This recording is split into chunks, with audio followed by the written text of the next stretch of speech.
An event, seen from one point of view, gives one impression.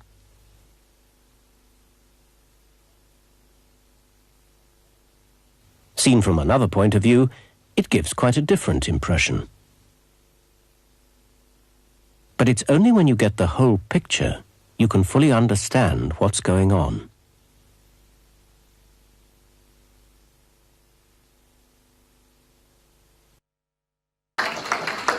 But in this oasis of success, hopefully here in Brighton Kemp Town, it is a very dark day for our country. I believe very dangerous forces have taken over. I think the current party that is looking to take over this country is extremely dangerous, and we will resist their danger at every stage, because the Conservative Party have an aim to break up our country. They aim to destroy our NHS, and we will say no. We will fight them in the Parliament, we will fight them in the courts, we will fight them in the workplaces, and we will fight them in the streets. They will not destroy our country. Thank you, Kemp Town.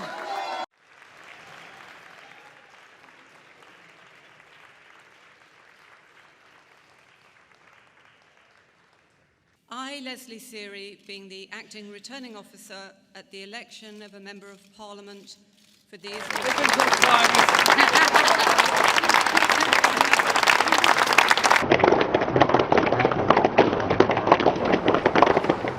Ellis Paul Anthony, commonly known as Mr. Fishfinger, Independent 309. 4-3. There's a fly in the studio, which is rather irritating me. We've been trying to get rid of it for the last 3 days, but it's still coming around. You need a fly spot, yes. Oh! Man just nearly tripped up. Oh, he's done it again. What's going on? Oh, God, they're having a proper scrap. Oh!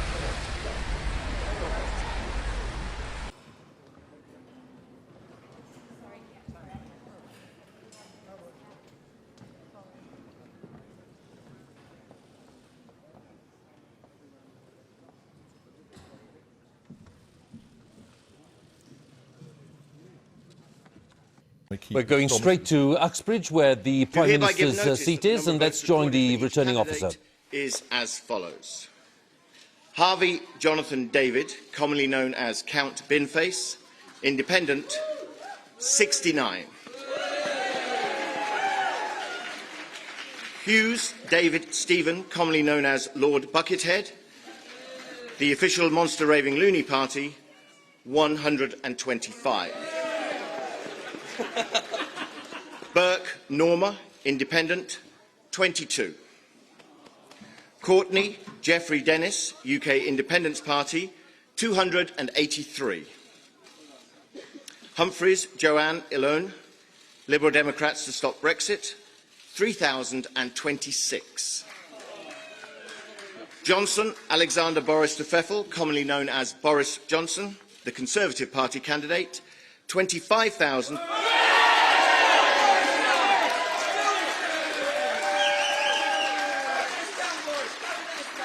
25,351. Keir Mark Allen, Green Party, 1,090. Milani Ali Reza, Labour Party, 18,141.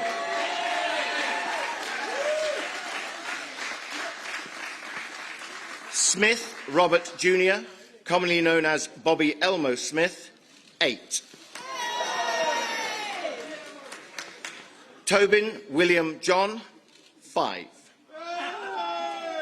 Utting Alfie John, Independent, 44.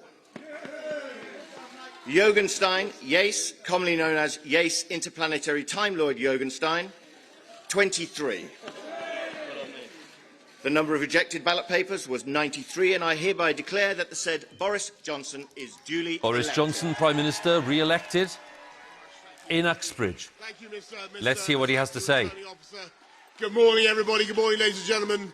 Thank you all very much. And listen, I don't want to tempt fate, because Clearly, lots of results are still coming in, and we're still only dealing with projections, but at this stage, it does look as though this One Nation Conservative government has been given a powerful new mandate to get Brexit done. And not just to get Brexit done, but to unite this country and to take it forward and to focus on the priorities of the British people and, above all, on the NHS. And yes, we will recruit 50,000 more nurses and 6,000 more GPs, and we will build 40 new hospitals. And I'm proud to say that one of those across the country, and one of those hospitals will be right here in Uxbridge and South Ruislip. And I'm grateful once again to the people of Uxbridge and South Ruislip for returning me to serve you. It is an absolute privilege to do this job and to work for you. And I thank once again the police, the council, everybody who's worked so hard all night to count for us, the returning officers. I thank my fellow candidates in all their glory, Lord Buckethead, and others, Elmo and others. Forgive me if I don't identify them all.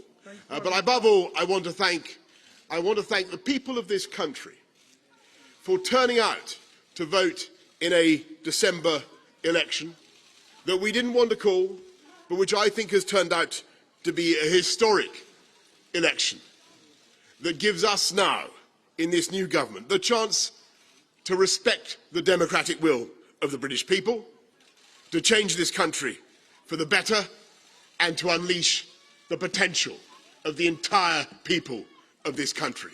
And that is what we will now do, and if we are lucky enough to be returned, as the exit polls seem to suggest, then that work will begin tomorrow. Thank you all very much. Or rather, I should say not tomorrow, today. Today. Thank you all. Thank you all very much. Thank you. East and gone back to Sheffield. If they can sort it out. I, Stephen Ingram, being the returning officer at the election held on Thursday, June 2017, do hereby give notice that the number of votes cast for each candidate at the election is as follows. Nick Clegg, Liberal Democrats, 19,756.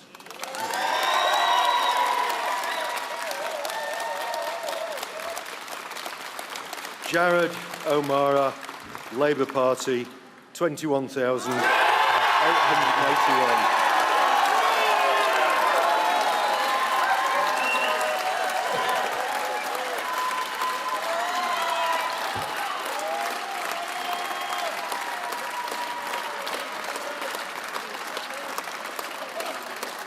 Logan Robin, Green Party, 823. John Gordon Thurley, UK Independence Party, 929. Ian Jeffrey Walker, the Conservative Party candidate, 13,561. Stephen Dominic Winston, Social Democrats Party, 70. Total spoiled papers, 89.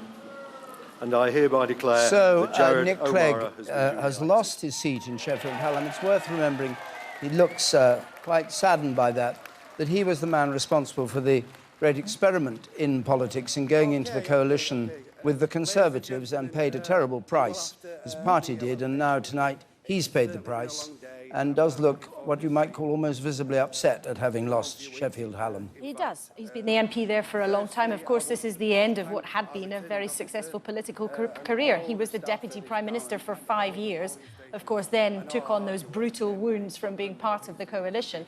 But to lose his seat, rather than being able to curtail his career at a time of his own choosing, is, of course, not what anyone would choose. Of course, all political careers end in failure, don't they? But I wonder, too, for the Liberal Democrats, their USP at this election was that promise of a second referendum.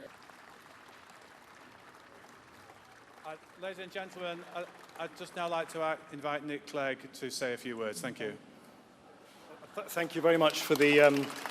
Thank you very much for this opportunity to say a few words. And I'd obviously like to start by congratulating Jared on his spectacular victory. It's been the greatest privilege of my political life to represent this wonderful constituency of Sheffield Hallam for the last 12 years, and I wish Jared Amara all the very best of luck in representing the families and communities in Sheffield Hallam with the dedication that they deserve. And I also obviously want to fully endorse what Jared said about you as Chief Returning Officer and all of your staff in once again conducting the elections across our great city so professionally. So thank you very much indeed.